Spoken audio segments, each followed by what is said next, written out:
السلام علیکم دوستو، ایک بار پھر سے آپ کا خیر مقدم ہے دین کی باتیں میں۔ آداب زندگی کی جو سیریز ہماری چل رہی ہے اس کے پہلے پارٹ سلیقہ اور تہذیب کے، آج دوسرے پارٹ میں ہم بات کریں گے صحت کے آداب۔ کل 17 باتیں ہیں اس میں۔ نمبر 1، صحت خود ہی بہت بڑی نعمت ہے اور بہت ہی بڑی امانت ہے۔ صحت کی قدر کیجیے اور اس کی حفاظت میں کبھی لاپرواہی نہ کیجیے۔ ایک بار جب صحت بگڑ جاتی ہے تو پھر بڑی مشکل سے بنتی ہے۔ جس طرح چھوٹی سی دیمک بڑی بڑی لائبریریوں کو چاٹ کر تباہ کر دیتی ہے، اسی طرح صحت کے معاملے میں ذرا سی لاپرواہی اور چھوٹی سی بیماری زندگی کو تباہ کر ڈالتی ہے۔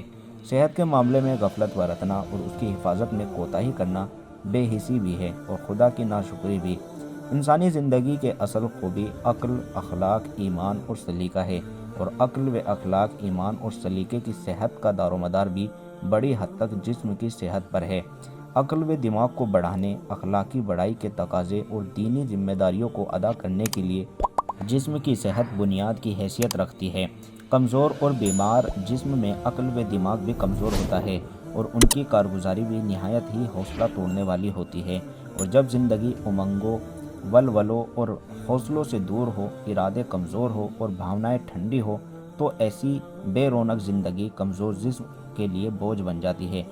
زندگی میں مومن کو جو بڑے کارنامے انجام دینے اور خلافت کی جس بڑی ذمہ داری کو نبھانا ہے، اس کے لیے ضروری ہے کہ جسم میں جان ہو، عقل و دماغ میں طاقت ہو، ارادے میں مضبوطی ہو، حوصلوں میں بلندی ہو اور زندگی ولولوں، امنگوں اور اچھے جذبات سے بھرپور ہو۔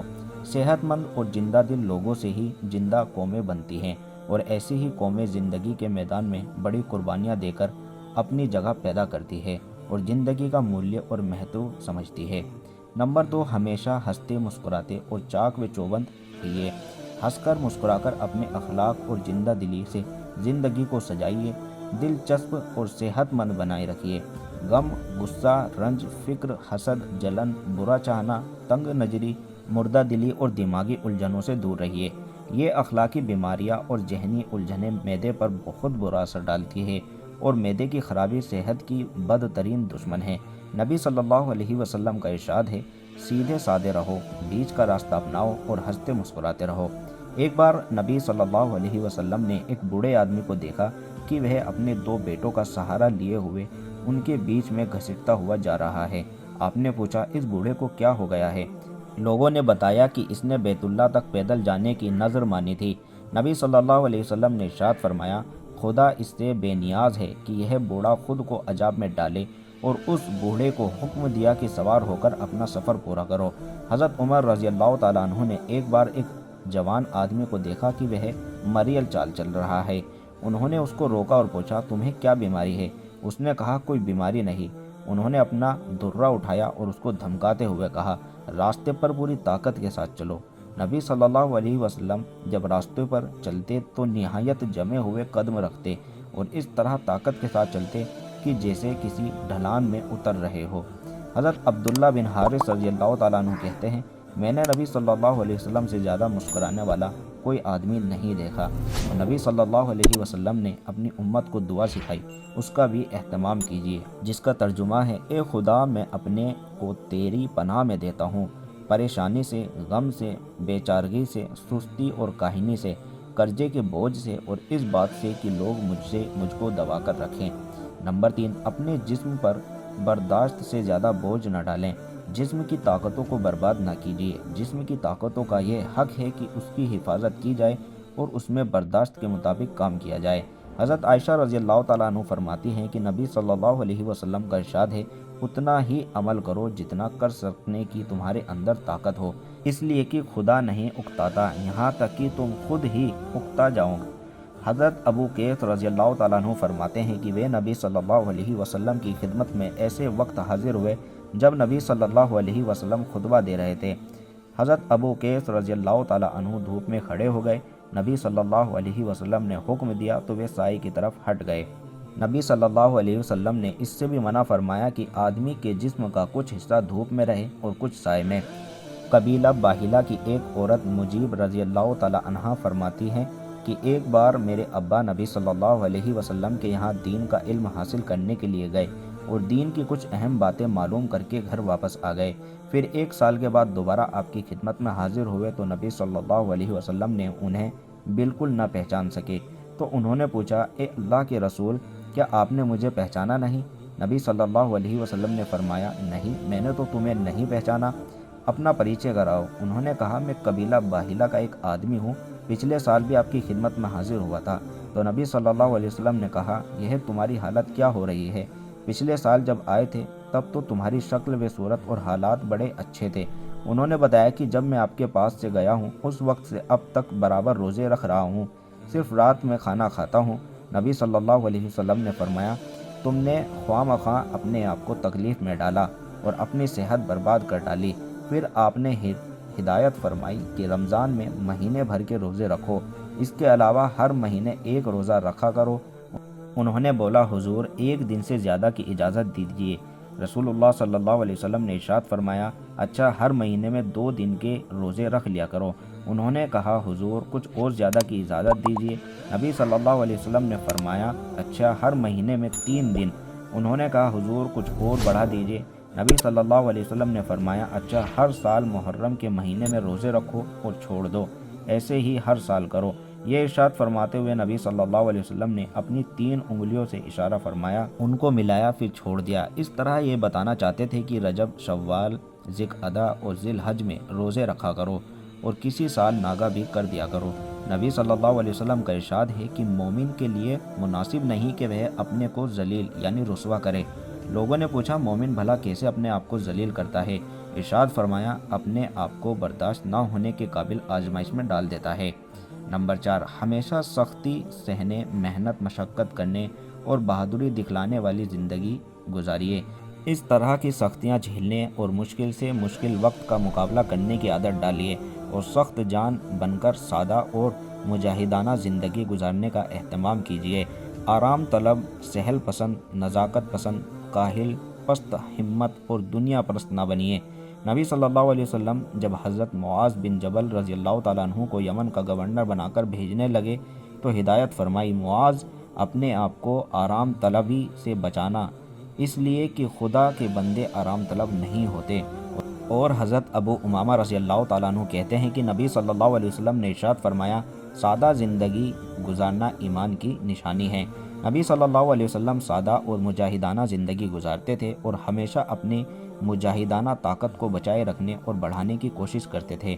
آپ صلی اللہ علیہ وسلم تیرنے میں بھی دلچسپی رکھتے تھے، اس لیے کہ تیرنے سے بہترین ورزش ہو جاتی ہے۔ ایک بار تالاب میں نبی صلی اللہ علیہ وسلم اور نبی صلی اللہ علیہ وسلم کے کچھ ساتھی تیر رہے تھے۔ نبی صلی اللہ علیہ وسلم نے تیرنے والوں میں سے ہر ایک کا جوڑی مقرر کر دی اور ہر آدمی اپنے جوڑے کی اور تیرتے پہنچا۔ چنانچہ پیارے نبی صلی اللہ علیہ وسلم کے ساتھی حضرت ابو بکر رضی اللہ تعالیٰ عنہ قرار پائے۔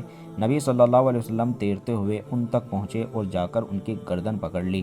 نبی صلی اللہ علیہ وسلم کو سواری کے لیے گھوڑا بہت پسند تھا۔ نبی صلی اللہ علیہ وسلم اپنے گھوڑے کی خود حفاظت فرماتے، اپنے ہاتھ سے اس کا منہ پونچھتے اور صاف کرتے، اس کے سر کے بالوں کو اپنی انگلیوں سے کنگھی کرتے اور کہتے، بھلائی اس کی پیشانی سے قیامت تک کے لیے جڑی ہوئی ہے۔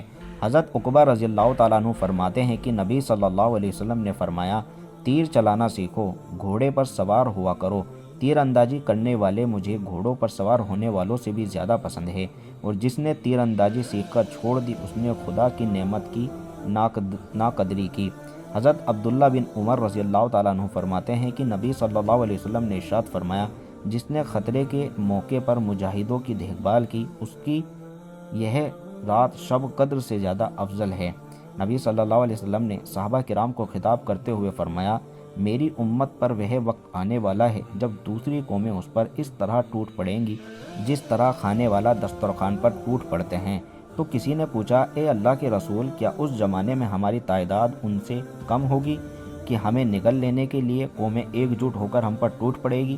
ارشاد فرمایا، نہیں، اس وقت تمہاری تعداد کم نہ ہوگی بلکہ تم بہت بڑی تعداد میں ہوں گے، لیکن تم باڑ میں بہنے والے تنکوں کی طرح بے وزن ہوں گے۔ تمہارے دشمنوں کے دلوں سے تمہارا رعب نکل جائے گا اور تمہارے دلوں میں پست ہمت گھر کر لے گی۔ اس پر ایک آدمی نے پوچھا، اے اللہ کے رسول، یہ پست ہمت کس وجہ سے آ جائے گی؟ نبی صلی اللہ علیہ وسلم نے فرمایا، اس وجہ سے کہ تم دنیا سے محبت اور موت سے نفرت کرنے لگو گے۔ حضرت ابو ہریرہ رضی اللہ تعالیٰ عنہ کا بیان ہے کہ نبی صلی اللہ علیہ وسلم نے فرمایا، بہترین زندگی اس آدمی کی زندگی ہے جو اپنے گھوڑے کی لگام پکڑے ہوئے خدا کی راہ میں اس کو اڑاتا پھرتا ہے، جہاں کسی کے خطرے کی خبر سنے گھوڑے کی پیٹھ پر بیٹھ کر دوڑ لگائے، قتل اور موت سے نڈر ہو کر گویا اس کی کھوج میں ہو۔ نمبر 5، عورتیں بھی محنت و مشقت کی زندگی گزاریں، گھر کے کام کاج اپنے ہاتھوں سے کریں، چلنے پھرنے اور تکلیف برداشت کرنے کی عادت ڈالیں، آرام طلبی، سستی اور آرام پسندی سے بچیں، اور بچوں کو بھی شروع سے ہی محنتی اور سخت جان بنانے کی کوشش کریں۔ گھر میں نوکر ہو تو بھی اپنے بچوں کو بات بات سے نوکر کا سہارا لینے سے منع کریں اور عادت ڈلوائیں کہ بچہ اپنا کام خود اپنے ہاتھ سے کرے۔ صحابیہ عورتیں اپنے گھروں کا کام اپنے ہاتھ سے خود کرتی تھی، رسوئی گھر کا کام خود کرتی، چکی پیستی، پانی بھر کر لاتی، کپڑے دھوتی، سلائی بنائی کا کام کرتی اور محنت مشقت کی زندگی گزارتی، اور ضرورت پڑنے پر لڑائی کے میدان میں گھائلوں کی مرہم پٹی کرنے اور پانی پلانے کا انتظام بھی سنبھال لیتی۔ اس سے عورتوں کی صحت بھی بنی رہتی، اخلاق بھی صحت مند رہتے اور بچوں پر بھی ان کے اچھے اثرات پڑتے۔ اسلام کی نظر میں پسندیدہ بیوی وہی ہے جو گھر کے کام کاج میں لگی رہتی ہے اور جو رات دن اس طرح اپنے گھریلو ذمہ داریوں میں لگی ہوئی ہے کہ اس کے چہرے سے محنت کی تھکان بھی ظاہر ہو اور باورچی خانے کی کالس اور دھواں کا دھوانسا بھی ظاہر ہو۔ نبی صلی اللہ علیہ وسلم کا ارشاد ہے، میں اور دھومل گالوں والی عورت قیامت کے دن اس طرح ہوں گے۔ اپنی شہادت کی انگلی اور بیچ کی انگلی کو ملاتے ہوئے بتایا۔ نمبر 6، صبح جلدی اٹھنے کی عادت ڈالیے، سونے میں سنتولن رکھیے، نہ اتنا کم سوئیے کہ جسم کو پوری طرح آرام و سکون نہ مل سکے اور جسم میں تھکان اور ٹوٹن رہے، اور نہ اتنا زیادہ سوئیے کہ سستی اور کاہلی پیدا ہو۔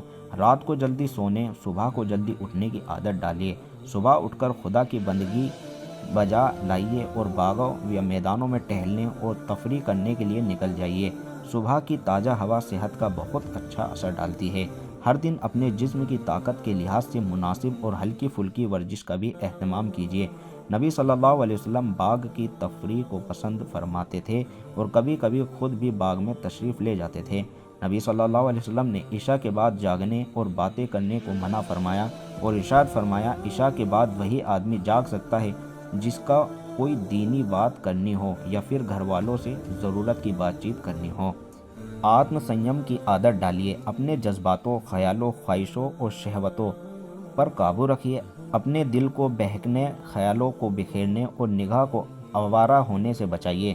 خواہشوں کا بہاؤ اور نظر کی آوارگی سے دل و دماغ سکون و عافیت سے محروم ہو جاتی ہیں، اور ایسے چہرے جوانی کے حسن و جمال، ملاحت، کشش اور مدو جیسی خوبیوں کی دلکشی سے محروم ہو جاتے ہیں۔ پھر وہ زندگی کے ہر میدان میں پست ہمت، پست حوصلہ اور ڈرپوک ثابت ہوتے ہیں۔ نبی صلی اللہ علیہ وسلم کا ارشاد ہے، آنکھوں کا زنا بد نگاہی اور زبان کا زنا بے حیائی کی باتیں نفس تقاضے کرتا ہے، اور شرمگاہ یا تو اس کی تصدیق کر دیتی ہے یا اسے جھٹلا دیتی ہے۔ کسی عقل مند آدمی نے کہا ہے، مسلمانوں، بدکاری کے قریب نہ پھٹکو، اس میں 6 خرابیاں ہیں۔ 3 خرابیاں کو دنیا کی ہیں اور 3 خرابیاں آخرت کی۔ دنیا کی 3 خرابیاں یہ ہیں جس میں آدمی کے چہرے کی رونق اور کشش جاتی رہتی ہے۔ نمبر 2، آدمی پر غریبی اور فقیری کی مصیبت نازل ہو جاتی ہے۔ نمبر 3، اس کی عمر کم ہو جاتی ہے۔ نمبر 8، نشیلی چیزوں سے بچیے، نشیلی چیزیں دماغ پر بھی اثر ڈالتی ہے اور معدے پر بھی۔ شراب تو خیر حرام ہے، اس کے علاوہ بھی جو نشیلی چیزیں ہیں اس سے بھی پرہیز کیجیے۔ نمبر 9، ہر کام میں بیچ کا راستہ اپنائیے اور سادگی پر دھیان دیجیے۔ جسمانی محنت میں، دماغی کاموں میں، میاں بیوی کے تعلق میں، کھانے پینے میں، سونے اور آرام کرنے میں، فکر کرنے اور ہنستے رہنے میں، کھیل تماشوں اور عبادت میں، چال ڈھال اور بات چیت میں، غرض ہر چیز میں بیچ کا راستہ اپنائیے اور اس کو خیر و خوبی کا خزانہ سمجھیے۔ نبی صلی اللہ علیہ وسلم کا ارشاد ہے، خوشحالی میں بیچ کا راستہ کیا ہی خوب ہے، غریبی میں بیچ کا رویہ کیا ہی بھلا ہے، عبادت میں بیچ کا راستہ کیا ہی بہتر ہے۔ نمبر 10، ہمیشہ وقت پر کھائیے، زیادہ کھانے سے بچیے، ہر وقت منہ چلانے سے پرہیز کیجیے، کھانا بھوک لگنے پر ہی کھائیے اور جب کچھ بھوک باقی ہو تو اٹھ جائیے، بھوک سے زیادہ تو ہرگز نہ کھائیے۔ نبی صلی اللہ علیہ وسلم کا ارشاد ہے، ایمان والا 1 آنت میں کھاتا ہے اور غیر ایمان والا 7 آنتوں میں کھاتا ہے۔ صحت پیٹ کے ٹھیک ٹھیک رہنے پر صحیح رہتی ہے اور زیادہ کھانے سے معدہ خراب ہو جاتا ہے۔ نبی صلی اللہ علیہ وسلم نے اسے ایک مثال سے فرمایا، میدا بدن کے لیے حوض کی طرح ہے اور نسیں اس حوض سے سینچی جانے والی ہے، اس لیے اگر میدا صحیح اور تندرست ہے تو نسیں بھی صحت سے سینچی ہوئی لوٹیں گی، اور اگر میدا ہی خراب اور بیمار ہے تو نسیں بیماری چوس کر لوٹیں گی۔ کم کھانے پر ابھارتے ہوئے نبی صلی اللہ علیہ وسلم نے یہ ارشاد فرمایا، ایک آدمی کا کھانا 2 آدمی کے لیے کافی ہے۔ نمبر 11، ہمیشہ سادھارن کھانا کھائیے، بغیر چھنے ہوئے آٹے کی روٹیاں کھائیے، زیادہ گرم کھانا کھانے سے بھی پرہیز کیجیے، مسالوں، چٹخاروں اور ضرورت سے زیادہ ذائقے دار چیزوں سے پرہیز کیجیے۔ ایسے کھانے کو پسند کیجیے جو جلد ہضم ہو اور سادھارن ہو اور جن سے جسم کو صحت اور طاقت ملے۔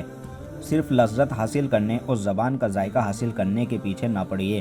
نبی صلی اللہ علیہ وسلم بغیر چھنے آٹے کی روٹیاں پسند کرتے، زیادہ پتلی اور میدے کی چپاتی پسند نہ کرتے، بہت زیادہ گرم کھانا جس میں بھاپ نکلتی ہو نہ کھاتے، بلکہ ٹھنڈا ہونے کا انتظار کرتے۔ گرم کھانے کے بارے میں کبھی فرماتے کہ خدا نے ہم کو آگ نہیں کھلائی، اور کبھی ارشاد فرماتے کہ گرم کھانے سے برکت نہیں ہوتی۔ آپ گوشت پسند فرماتے، خاص طور پر ہاتھ، گردن، پیٹھ کا گوشت چاؤ سے کھاتے۔ حقیقت میں جسم کو طاقت پہنچانے اور مجاہدانہ مزاج بنانے کے لیے گوشت ایک اہم اور بھاری بھوجن ہے، اور مومن کا سینہ ہر وقت مجاہدانہ جذباتوں سے آباد رہنا چاہیے۔ نبی صلی اللہ علیہ وسلم کا ارشاد ہے، جو آدمی خدا کی راہ میں جہاد کیے بغیر مر گیا، اس کے دل میں اس کی آرزو بھی نہ رہی، وہ نفاق یعنی کپٹ کی ایک حالت میں مرا۔ نمبر 12، کھانا نہایت اطمینان و سکون کے ساتھ خوب چبا چبا کر کھائیے۔ غم، غصہ، رنج اور گھبراہٹ کی حالت میں کھانے سے پرہیز کیجیے۔ خوشی اور ذہنی سکون کی حالت میں اطمینان کے ساتھ کھانا کھائیے، وہ جسم کو طاقت پہنچاتا ہے، اور رنج و فکر اور گھبراہٹ سے جو کھانا نکلا جاتا ہے وہ معدے پر برا اثر ڈالتا ہے، اور اس سے جسم کو پوری طرح طاقت نہیں مل پاتی۔ دسترخوان پر نہ تو بالکل خاموش، دکھی، غمگین ہو کر بیٹھیے، اور نہ حد سے زیادہ بڑی ہوئی دل لگی ظاہر کیجیے کہ دسترخوان پر ٹھہاکے اٹھنے لگیں۔ کھانے کے دوران ٹھہاکے لگانا کبھی کبھی جان کے لیے خطرے کی وجہ بھی بن جاتا ہے۔ دسترخوان پر سنتولن کے ساتھ ہنستے بولتے رہیے، خوشی خوشی کھانا کھائیے، اور خدا کی دی ہوئی نعمتوں کا اس کا شکر ادا کیجیے، اور جب بیمار ہو تو پرہیز بھی پورے اہتمام سے کیجیے۔ ام منذر رضی اللہ تعالی عنہا کہتی ہیں کہ نبی صلی اللہ علیہ وسلم میرے یہاں تشریف لائے، ہمارے یہاں کھجور کے گوشے لٹک رہے تھے، حضور صلی اللہ علیہ وسلم ان میں سے کھانے لگے۔ حضرت علی رضی اللہ تعالی عنہ بھی آپ کے ساتھ تھے، وہ بھی کھانے لگے۔ نبی صلی اللہ علیہ وسلم نے ان کو روک دیا کہ تم ابھی بیماری سے اٹھے ہو، تم مت کھاؤ۔ چنانچہ حضرت علی رضی اللہ تعالی عنہ رک گئے اور نبی صلی اللہ علیہ وسلم کھاتے رہے۔ ام منذر رضی اللہ تعالی عنہ کہتی ہیں کہ پھر میں نے تھوڑا سا جو اور چقندر لے کر پکایا۔ نبی صلی اللہ علیہ وسلم نے حضرت علی رضی اللہ تعالی عنہ سے فرمایا، علی اسے کھاؤ، یہ تمہارے لیے مناسب کھانا ہے۔ نبی صلی اللہ علیہ وسلم کے دسترخوان پر جب کوئی مہمان ہوتا تو وہ بار بار اس سے فرماتے جاتے، کھائیے اور کھائیے، اور جب مہمان خوب پیٹ بھر لیتا اور بے حد انکار کرتا تب آپ اپنے اصرار سے باز آتے، یعنی نبی صلی اللہ علیہ وسلم بڑی ہی خوشگوار اور خوشی کے ماحول میں مناسب باتیں کرتے ہوئے کھانا کھاتے۔ نمبر 13، دوپہر کا کھانا کھانے کے بعد تھوڑی دیر کیلولا یعنی آرام ضرور کیجیے، اور رات کا کھانا کھانے کے بعد تھوڑی دیر چہل قدمی کیجیے، اور کھانا کھانے کے بعد ترنت کوئی سخت چیز کا دماغی یا جسمانی کام ہرگز نہ کیجیے۔ عربی کی مشہور کہاوت ہے جس کا مفہوم ہے، دوپہر کا کھانا کھاؤ تو لمبے ہو جاؤ، رات کا کھانا کھاؤ تو چہل قدمی کرو۔ نمبر 14، آنکھوں کی حفاظت کا پورا اہتمام کیجیے، تیز روشنی سے آنکھیں نہ لڑائیے، سورج کی طرف آنکھ جم کر نہ کریے، ہلکی یا زیادہ تیز روشنی میں نہ پڑھیے، ہمیشہ صاف اور درمیانی روشنی میں پڑھیے، زیادہ جاگنے سے بھی بچیے، دھول غبار سے آنکھوں کو بچائیے، آنکھوں میں سرما لگائیے اور ہمیشہ آنکھیں صاف رکھنے کی کوشش کیجیے، کھیتوں، باغوں اور ہری ہری گھاسوں میں سیر یا تفریح کیجیے، ہریالی دیکھنے سے نگاہوں پر اچھا اثر پڑتا ہے، آنکھوں کو بد نگاہی یعنی برائیوں سے بچائیے، اس سے آپ کی آنکھیں بے رونق ہو جاتی ہے اور صحت پر بھی برا اثر پڑتا ہے۔ نبی صلی اللہ علیہ وسلم نے ارشاد فرمایا، تمہاری آنکھوں کا بھی تم پر حق ہے، مومن کا فرض ہے کہ وہ خدا کی اس نعمت کی قدر کرے، اس کو خدا کی مرضی کے مطابق استعمال کریں، اس کی حفاظت اور صفائی کا اہتمام کریں۔ وہ ساری تدبیر اپنائیں جن سے آنکھوں کو فائدہ پہنچتا ہو اور ان باتوں سے بچیں جن سے آنکھوں کو نقصان پہنچتا ہو۔ اسی طرح جسم کے دوسرے انگوں اور طاقت کی حفاظت کا بھی خیال رکھیے۔ نبی صلی اللہ علیہ وسلم کا ارشاد ہے، لوگوں آنکھوں میں سرما لگایا کرو، سرما آنکھوں کے میل کو دور کرتا ہے اور بالوں کو اگاتا ہے۔ نمبر 15، دانتوں کی صفائی اور حفاظت کا اہتمام کیجیے۔ دانتوں کو صاف رکھنے سے فرحت یعنی خوشی حاصل ہوتی ہے، ہاضمے پر اچھا اثر پڑتا ہے اور دانت مضبوط رہتے ہیں۔ مسواک کی عادت ڈالیے، اچھے منجن وغیرہ کا بھی استعمال کیجیے۔ پان یا تمباکو وغیرہ کی زیادتی سے دانتوں کو خراب نہ کیجیے۔ کھانے سے پہلے، کھانے کے بعد دانتوں کو اچھی طرح صاف کر لیجیے۔ دانت گندے رہنے سے زیادہ بیماریاں پیدا ہوتی ہیں۔ نبی صلی اللہ علیہ وسلم کا طریقہ تھا کہ جب نیند سے جاگتے تو مسواک سے اپنا منہ صاف کرتے۔ حضرت عائشہ رضی اللہ تعالیٰ عنہ کہتی ہیں، ہم نبی صلی اللہ علیہ وسلم کے لیے وضو کا پانی اور مسواک تیار رکھتے تھے۔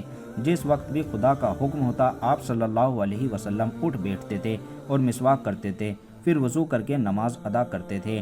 حضرت انس رضی اللہ تعالیٰ عنہ کہتے ہیں کہ نبی صلی اللہ علیہ وسلم نے ارشاد فرمایا، میں تم لوگوں کو مسواک کرنے کے بارے میں بہت تاکید کر چکا ہوں۔ حضرت عائشہ رضی اللہ تعالیٰ عنہ کا بیان ہے کہ نبی صلی اللہ علیہ وسلم نے ارشاد فرمایا، مسواک منہ کو صاف رکھنے والی اور خدا کو راضی کرنے والی چیز ہے۔ آپ صلی اللہ علیہ وسلم کا ارشاد ہے، اگر میں اپنی امت کے لیے بوجھ نہ سمجھتا تو ہر نماز کے وقت مسواک کرنے کا حکم دیتا۔ ایک بار نبی صلی اللہ علیہ وسلم سے ملنے کے لیے کچھ مسلمان حاضر ہوئے۔ ان کے دانت صاف نہ ہونے کی وجہ سے پیلے ہو رہے تھے۔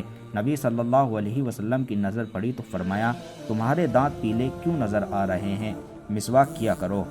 نمبر 16، پیشاب پخانے کی ضرورت ہو تو فوراً ضرورت پوری کیجیے۔ ان ضرورتوں کو روکنے سے معدے اور دماغ پر برا اثر پڑتا ہے۔ نمبر 17، پاکی اور صفائی کا پورا اہتمام کیجیے۔ قرآن میں ہے کہ خدا ان لوگوں کو اپنا محبوب رکھتا ہے جو بہت زیادہ پاک و صاف رہتے ہیں۔